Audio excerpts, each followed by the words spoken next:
Учителя, какое очень сомнительное оправдание от ученика, не выполнившего домашнее задание, оказалось правдой.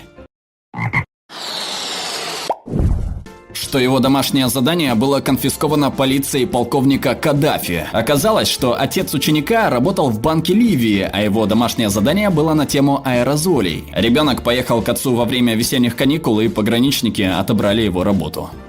В средних классах мой психически неполноценный одноклассник взял мою тетрадь и съел ее во время обеденного перерыва. Учитель поверил мне. Изменено. Он взял мою тетрадь и начал откусывать части от нее. Я рассказал об этом учителю перед всем классом, поэтому другие ученики начали просить его съесть и их тетради. Это вошло в моду и продолжалось около недели. В конце концов, чувак стал своего рода знаменитостью, и тогда его обеденный перерыв сместили. Сейчас я сама работаю учительницей, но когда я была ученицей, испанский в нашем классе вел студент-практикант. Он устроился в школу в середине февраля, а в начале февраля наш дом сгорел дотла. Он дал нам задание написать доклады о том, как мы провели каникулы, используя семейные фотографии. Я сказала, что не смогу это сделать, потому что наш дом сгорел. Он не поверил мне. В конце концов, одноклассники убедили его. В тот год было много неловкостей из-за этого. Мой друг утверждал, что не смог распечатать эссе, потому что одна из белок-летяг, которые жили у них в доме, залезла в принтер, сломала его и вылезла только когда он поманил ее йогуртом. Оказалось, что это была правда. Дорогая миссис Имя, Шея не смогла выполнить домашнее задание, потому что наш дом сгорел в результате сильнейшего пожара. Дорогая миссис Имя, Ди не смогла выполнить домашнее задание, потому что она убежала из дома со своим бойфрендом и с цирком, где он работал. Дорогая миссис Имя, Лена не сделала домашнее задание, потому что у нее случился нервный срыв, и она 2 недели провела в психиатрической лечебнице. Ну, я могу продолжать и продолжать.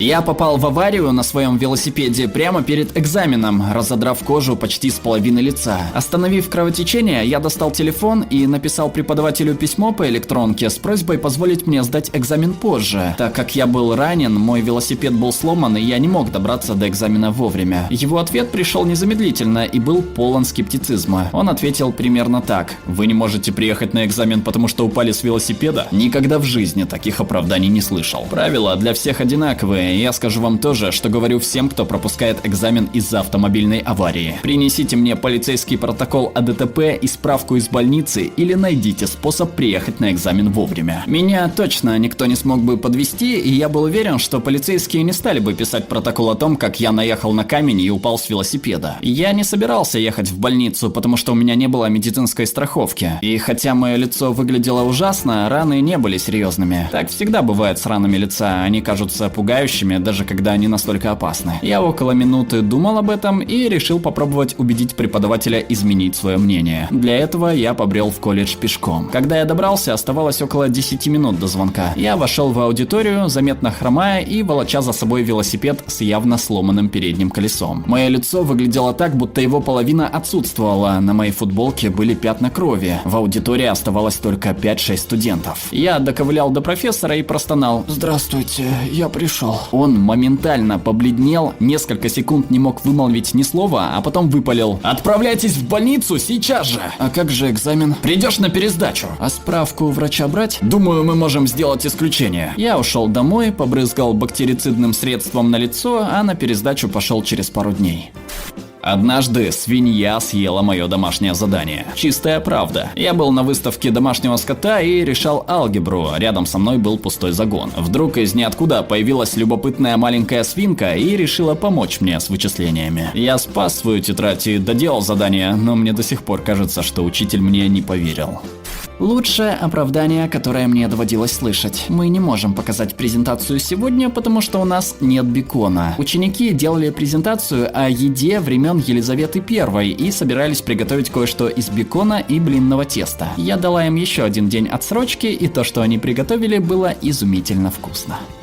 Больше всего мне понравилось оправдание, которое я слышал, когда работал в сельской школе. Гараж ученика не примыкал к дому. В дверь гаража врезался индюк, то ли на бегу, то ли на лету. Индюк помял дверь и заднюю часть машины и умер. Они не смогли попасть в гараж и в машину, а проект ученика лежал в машине. Ученик подкрепил свой рассказ фотографиями помятой машины и гаража, перед которым лежала куча перьев. Он также показал фото убитого индюка, а его родители позвонили мне. Одноклассник упал в озеро, я прыгнул за ним, чтобы спасти его, но, к сожалению, моя тетрадь утонула в воде.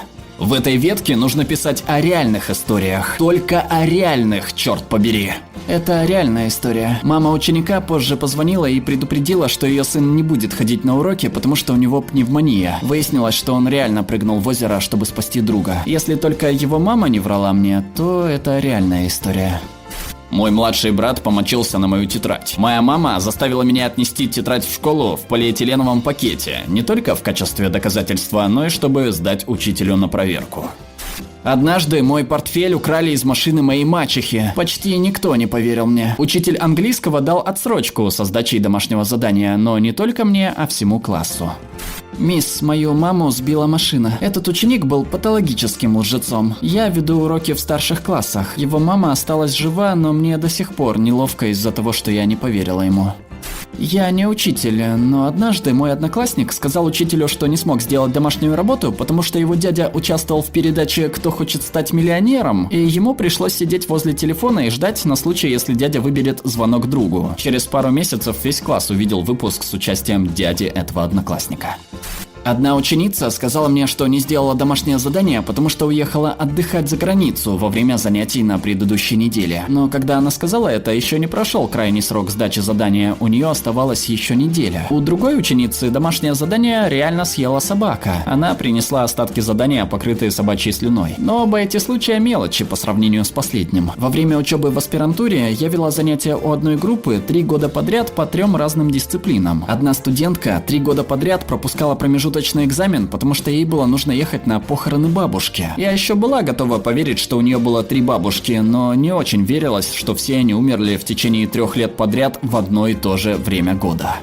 Ученица поехала к родственникам в Мексику на зимние каникулы. Вернулась и сказала, что не смогла выполнить домашнее задание, потому что полицейские отобрали ее портфель с заданием на границе. Естественно, я сказала Марии, чтобы она принесла записку от родителей. Она принесла записку от мамы, в которой было написано то же, что она рассказала, поэтому я решила позвонить маме. Во время разговора мама расплакалась и сказала, что ее сын спрятал вещества в портфеле сестры. Их обнаружили, всех допрашивали и хотели арестовать, пока он не признался. Она не знала, чем все это закончится, а на адвоката у нее не было денег. Мне пришлось дать ей новый листок с заданием, и она до сих пор не выполнила его.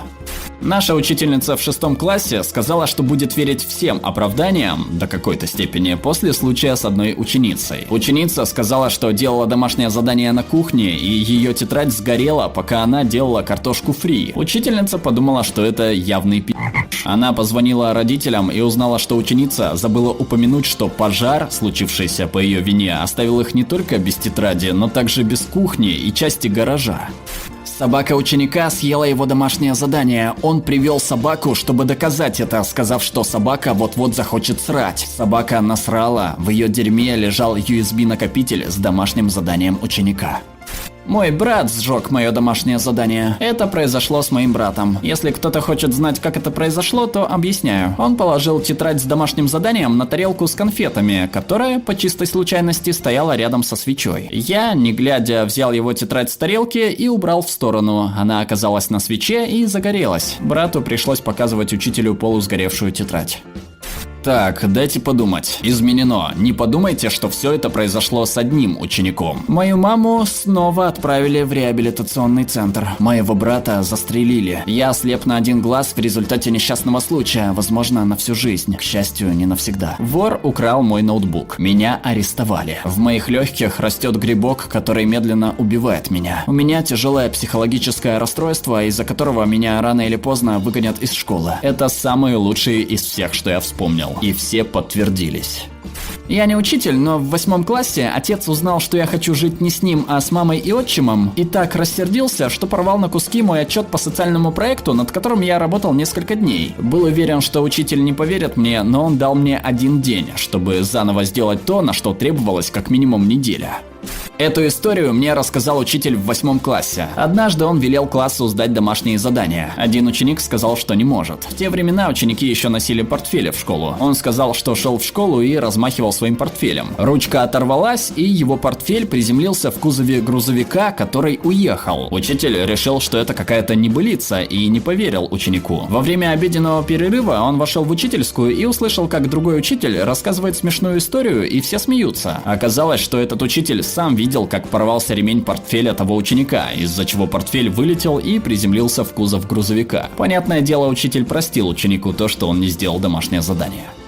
В моем случае я был учеником, которому не поверил учитель. Однажды в 10 классе я случайно очень глубоко порезал свой палец на рабочей руке, из-за чего мне даже накладывали швы. Мы были в больнице очень долго, и я решил, что учителя поймут, если я не сделаю домашку. Во сне я случайно стянул бинт, обмотанный вокруг пальца, и отцу пришлось посреди ночи замотать мой палец бумажной салфеткой и скотчем. Когда я рассказывал об этом учительнице, она взглянула на мой палец, перемотанный очень непрофессионально, и подумала, что я обманываю ее. Она схватила меня за палец, потому что не поверила. Я был немного балбесом, поэтому в этом не было ничего удивительного. Я закричал от боли. Она взглянула внимательнее, увидела швы и пятна от йода и начала извиняться. Очень весело вышло. Обязательно подпишитесь на наш канал, чтобы не пропустить новые суперинтересные обсуждения. Ну а пока предлагаем посмотреть другие наши видео.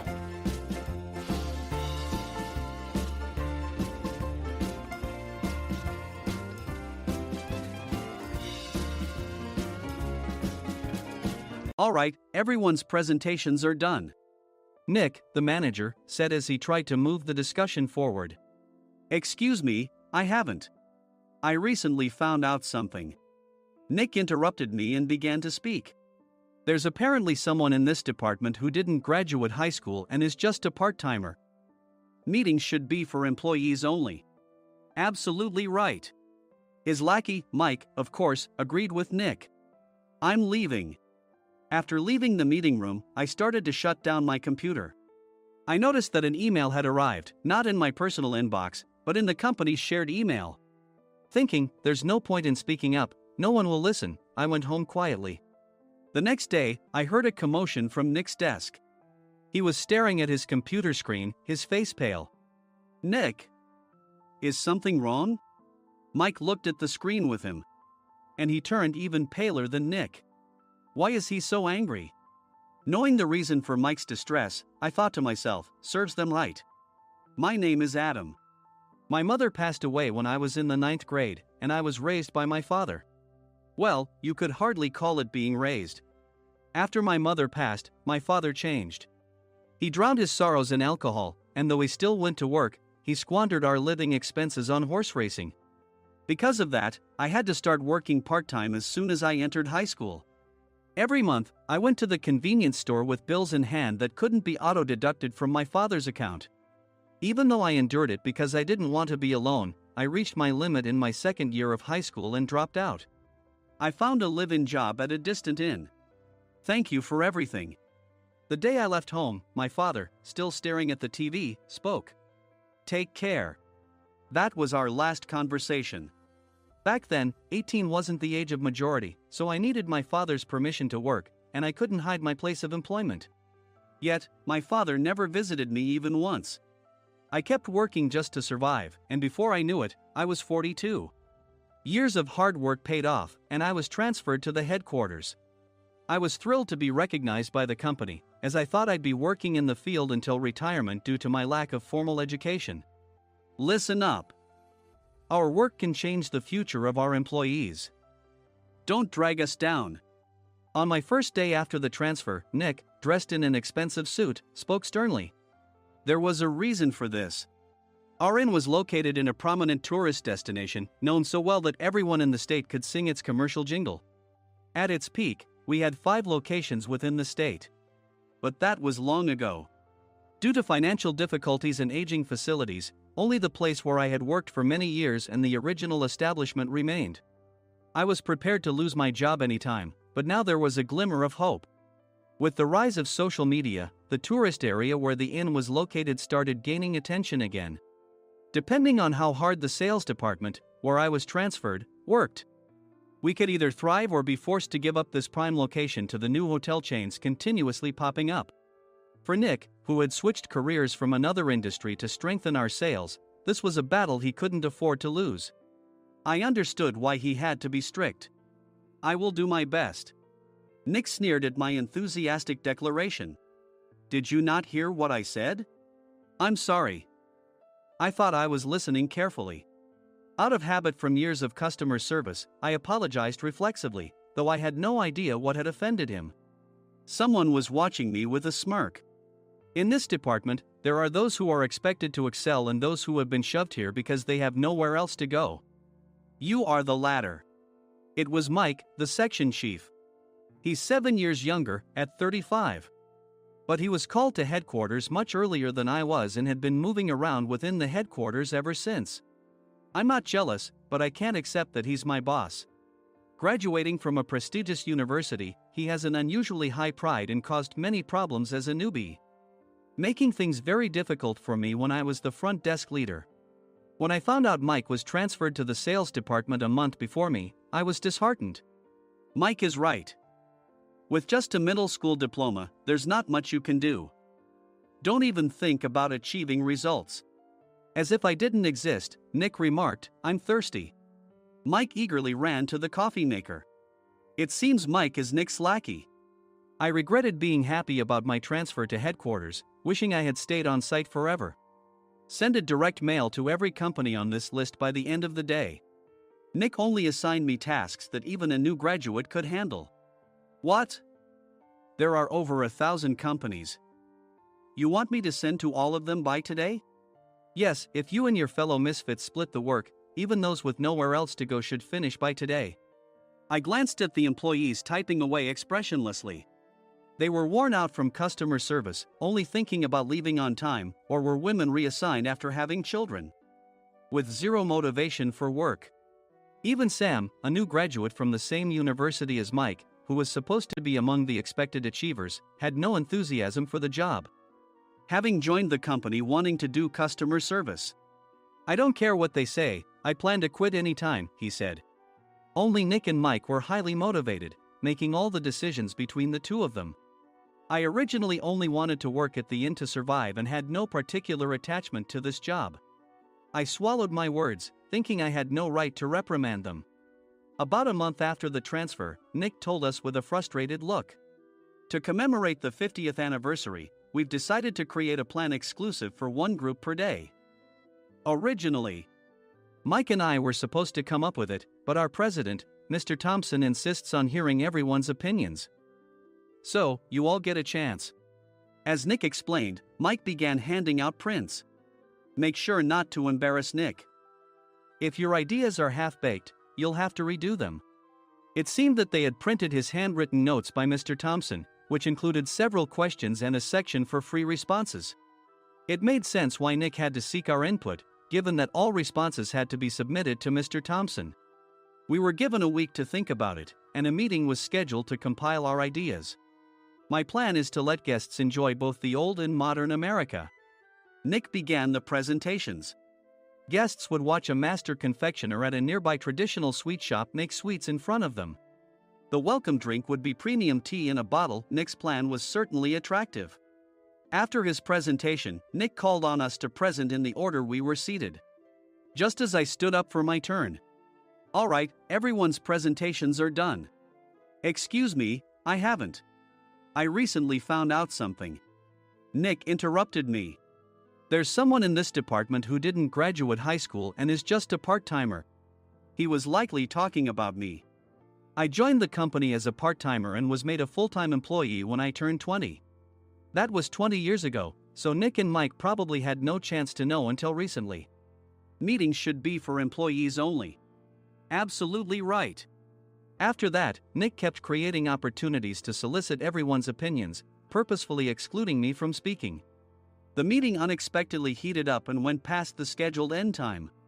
A few people asked to leave, and the discussion continued with the remaining few.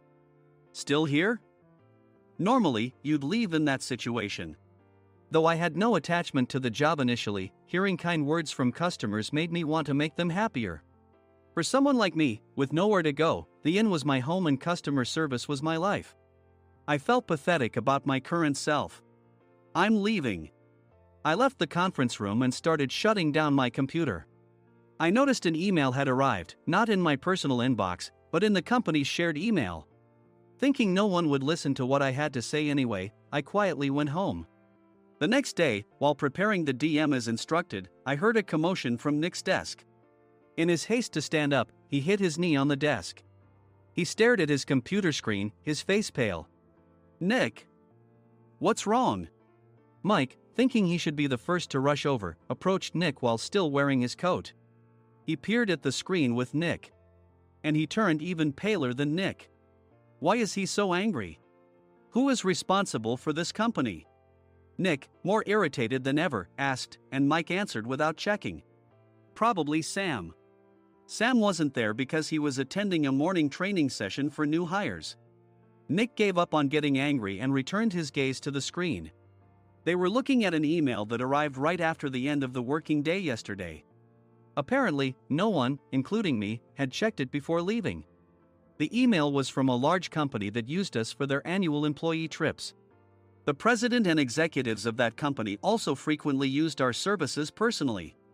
President of the company, Mr. Mason himself, had declared that neither he nor his company would ever use our services again. Well, some companies cancel their employee trips or stop using our services due to financial struggles. Let's just move on. Mike kept wiping the sweat from his forehead with a handkerchief. Knowing why Mike was so agitated, I quietly watched their interaction. Do you know how much revenue we get from that company? We can find other guests to fill the rooms, but we'll lose the banquet costs, gift shop revenue, rental car fees, and more. Moreover, the gifts were supposed to be prepared by the traditional confectionery shop involved in Nick's proposed plan. If it's known that we incurred such a huge loss at this critical time, Nick's position in the company would be jeopardized. Nick took a deep breath, seemingly trying to calm himself. All right, Mike. Go to New York right now and apologize to Mr. Mason. What? You're coming with me, right? I have urgent work to do. I trust you, which is why I'm entrusting this to you. Please. Mike, believing Nick's sincerity, agreed with a determined look on his face, saying, yes. That's Nick for you. Even if Mike went to apologize, Nick would shift all the blame onto him if the client didn't change their mind. Well, it was Mike's fault to begin with, so it served him right. About 3 hours later, Sam answered a call from somewhere and repeatedly apologized, saying, I'm very sorry. Everyone watched to see what was happening. After ending the call, he informed Nick with a weary tone. When Mike arrived at the client's company, he only made things worse, further infuriating Mr. Mason. He was demanding, get his boss here immediately. It was no wonder Sam was exhausted, dealing with such a call right after returning from training. What is that idiot doing? All right, Adam, you're coming with me. If sacrificing Mike didn't work, then I must be next. Normally, I'd want to refuse at all costs, but I saw an opportunity in this situation. If I can be of assistance, I'd be happy to join you. I obediently followed Nick, and we flew to New York. When we introduced ourselves at the reception, it became clear how serious the situation was, as the receptionist personally escorted us to the president's office. Angry voices leaked through the door, making both Nick and me uneasy. Excuse me. I'm Nick, the supervisor. I understand my subordinate has caused you trouble, and I deeply apologize. Nick, with his experience in the corporate world, knew enough to offer an apology before excuses. However, his customer service skills left much to be desired. I sighed as I saw Mike trembling like a small dog in the corner of the room. What kind of training are you giving your subordinates? Mr. Mason glared at Nick with a red face. The intensity of his gaze made even Nick take a step back. Regrettably, I joined this company only 2 years ago and was unaware of Mike's issues. I should have identified his shortcomings sooner. Indeed. I should have realized sooner. No sensible person would come to apologize and then give a lengthy presentation on the drawbacks of not using their inn. Nick froze, his mouth slightly open. Suspecting the worst, I picked up the documents that had fallen to the floor. It seemed Mike hastily prepared these documents on the plane, listing the disadvantages. Disadvantage 1: if you change the venue for the company trip, employees might suspect it's for cost-cutting reasons, leading to a negative impression. Reading it aloud half-jokingly, Nick snatched the papers from my hand and checked the contents with a furious expression. Among the stack of documents was a receipt from a nearby convenience store's copy machine. I felt a pang of dread, hoping he hadn't shown the receipt as well. What do you think he said when I asked what kind of nerve he had to do this? I'm very sorry. Faced with the dire situation, Nick must have thought there was nothing left to do but apologize. In a voice smaller than I'd ever heard from him, he uttered words of apology. He said, "I'm a Harvard graduate. I don't believe I said anything wrong." Mike! What have you done? Forgetting his plan to pin the blame on Mike, Nick yelled loudly, even in front of Mr. Mason. "I didn't do anything wrong." "You're still saying that? Look at him." Mike pointed at me with a shaking hand. "I was assigned to headquarters in my 20s and now I'm a section chief. This guy only made it to headquarters at 42. Everything I've done proves I was right. So why are we losing the contract?" Having said his piece, Mike collapsed to the floor. "Of course. You were sent there because you had nowhere else to go." Mike never expected to hear such words from someone he looked down upon. He lunged at me, and Nick hurriedly stepped in to stop him. "Mr. Thompson told me Mike is a quick thinker, and to take good care of him." There's no way he was pushed aside. "Don't make things worse here." "He didn't say quick thinker, he said only quick-witted, didn't he?" I don't remember that part." I recalled the many troubles Mike caused when he was a newbie. When Mike was on the front line, his pride was so high that he never apologized to customers. Customer service, especially in our job, doesn't work alone. It brings both good and bad situations. If the front staff or housekeepers made mistakes, or the cleaning company didn't properly clean a room, one had to apologize to the customers regardless of personal fault. Mike, in such situations, would never apologize, insisting he wasn't at fault. This often angered customers, and as the front desk leader, I frequently had to apologize on his behalf. He caused complaints and disrupted operations, which is why he was quickly moved to headquarters. In departments where he didn't interact directly with customers, his quick thinking was beneficial and things went well. But it seemed his flaws were starting to show. Corporate reservations are supposed to be entered into the system by the sales representative. But a quick check yesterday revealed that more than 10 items were missing from the client's reservation. The handover document clearly stated what needed to be prepared. Why didn't you enter it into the system? Why do we have to give them special treatment? Filling rooms near the banquet hall, setting up all the food in advance. Specifying the brand of wine, they're too demanding. No wonder he always angered customers, I thought, feeling a headache coming on. Grouping them in rooms near the banquet hall is for our benefit too. It makes it easier for the staff to set up beds and serve breakfast since everyone's schedule is synchronized. As for the other requests, Mr. Mason suggested them to lighten our load. I didn't know that. Nick finally seemed to realize that Mike was the one who had angered the client. What did you say to them? I just told them we wouldn't give them special treatment anymore. We shouldn't waste effort on things that don't bring in money. I was utterly exasperated at his lack of understanding of customer service. Of course, we shouldn't comply with unreasonable demands. But carrying over successful practices from past stays makes customers feel remembered and enhances their experience. Good memories encourage repeat visits. That's part of our job. I looked down at Mike, who was sitting on the floor. In our job, nothing is a waste. Mr. Thompson likely moved you to the sales department, hoping you'd finally understand this. How do you think he feels now that you've failed to meet his expectations? Mike, tears in his eyes, fled the president's office. I was amazed he still hadn't apologized. You have it tough, Adam. It's okay, we're all employees of the same company. I deeply apologize for this disrespectful incident. Especially after all the care you've shown us. If it weren't for you, Adam, I really would have stopped staying here. When I heard you were moving to the sales department, I was willing to reconsider if you handled it.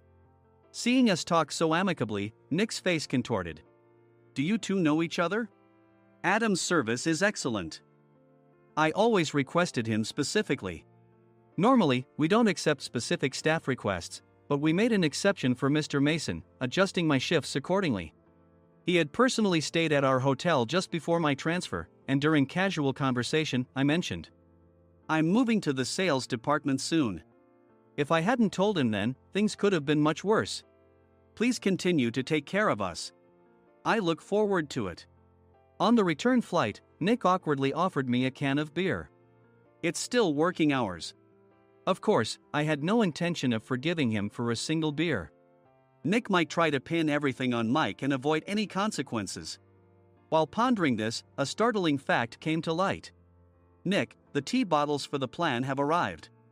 I handed Nick a bottle labeled with our inn's name. They look good. What are you talking about? These are plastic bottles. I had assumed we would use the trendy, high-end bottling tea. But what arrived were ordinary plastic bottles of tea with customized labels. The only unique aspect was the label, which had the inn's name, making it look customized. Upon further investigation, I discovered that a substantial amount of money was set to be paid to the tea company. It was priced like bottling tea. Does this plastic bottle really cost $100 each? The tea inside is specially blended for us. The extra cost is for that. Wouldn't it be better to use another tea company?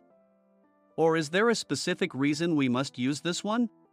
As Nick continued to make excuses, I showed him a printed email. I informed the tea company's president, Mr. Mitchell, that we discovered irregular payments and he confessed.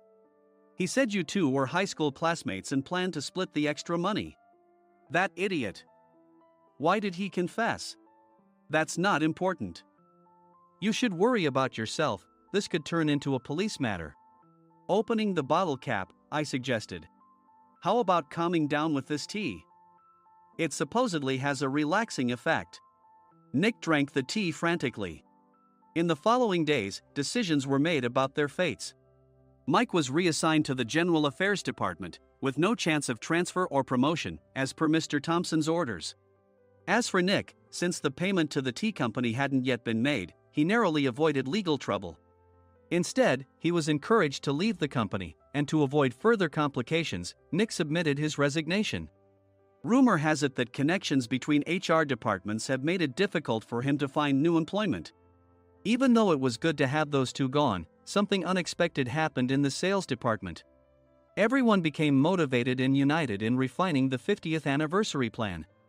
In the end, my plan was adopted. We collaborated with the Tourist Information Center to provide personalized guides. The plan, tailored to the number of guests, was truly special for the 50th anniversary. Hey, is Adam's family coming to stay? I immediately booked that special plan for my family. Sam noticed it on the reservation list and quickly picked up on it. Yes, I'm inviting my father. That's great. I might invite my parents too. I lacked the courage to face my father just as Adam. But here, with the confidence Mr. Mason praised, I felt ready. The 50th anniversary plan was a perfect opportunity to reconnect with my father. I hoped to bring back the days when we could laugh together as we once did.